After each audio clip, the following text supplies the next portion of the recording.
My special guest today is Dr. Jake Barlow, who is a resident here at the Alfred Hospital in Melbourne. Thank you, Jake, for your time. Thank you for having me. Now, you've co-authored a bit of research on medical students' social media behaviour. Yes. And what did you find?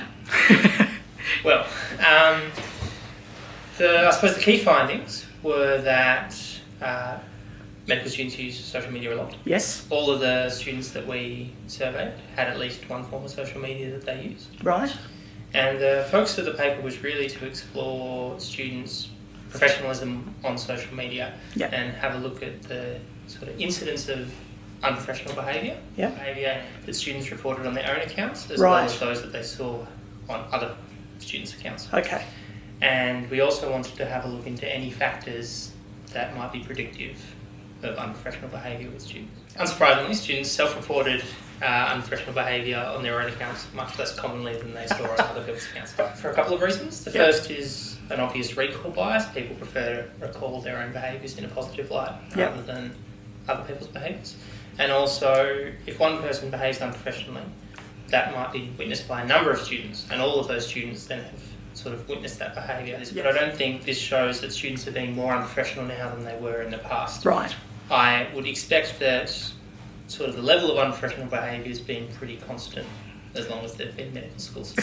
But that now with social media, that what was previously sort of only in a photo album or only actually remembered is now in sort of permanently stored. It's visible in the public domain, and so the exposure that students have is much greater than in the past. Do you expect that there's much impact from that on their future careers, or is that something you know that people have experienced? There have been cases, and I know of, but not sort of the details of, some in Australia as well as overseas in the US, of students being dismissed from medical school or at least reprimanded for their behaviours. The majority of the unprofessional behaviour that was demonstrated in our study was alcohol related, and that's not particularly surprising either. I thought it was surprising the number of people who admitted to things like illegal acts or actually illegal drug use or things that would be actually illegal rather than necessarily things which could be interpreted as being unprofessional. Yeah. But from a broader professionalism point of view, maybe that's not what I'm saying.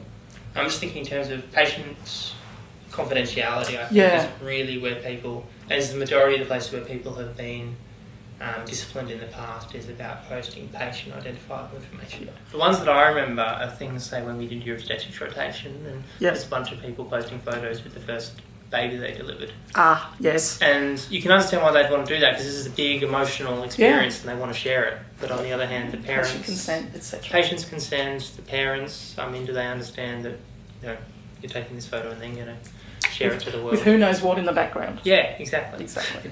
One of the other dangers of social media is that, again, it's about interpretation. Yes. And if you have a photo that was when you were out at the pub and it was something that people would not, if they were there, think was unprofessional, but then in isolation without the context can be interpreted differently, then that's going to reflect differently to how you intended, or maybe how anyone else who was there or posted it intended as well.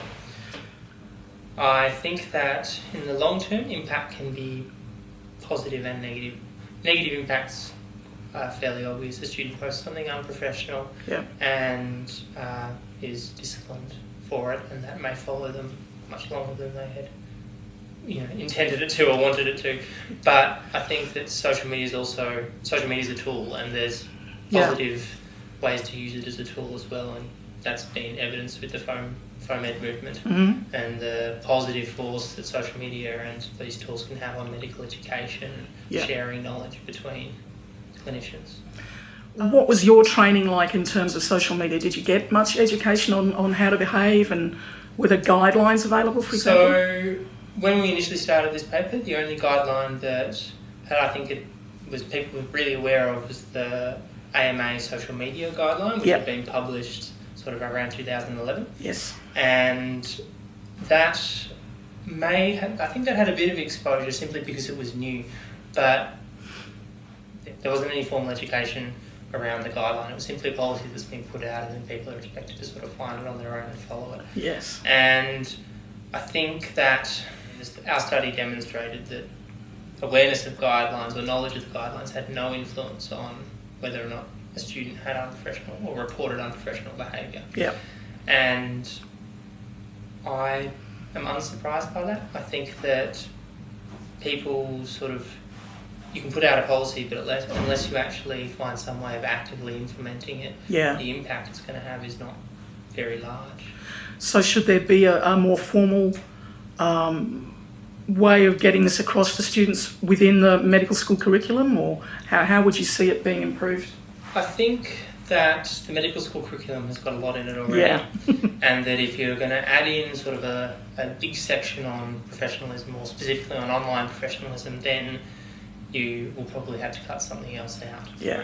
But one of the things our study did demonstrate, that people actually completed the survey, about a third of them went on to change their social media settings. Right. And so I think actually in the course of the survey, which was only sort of 15 to 20 minutes long, students had their time to actually reflect on their online behaviour. Yeah. And that caused them to then change something. Yes. And so I think that if you can demonstrate to students, especially using evidence that they have on their accounts or that their colleagues have on their accounts, you can make it seem much more real to them rather than something that might be more abstract, like a guideline, which they may not be able to make the same kind of links between their position and the policy.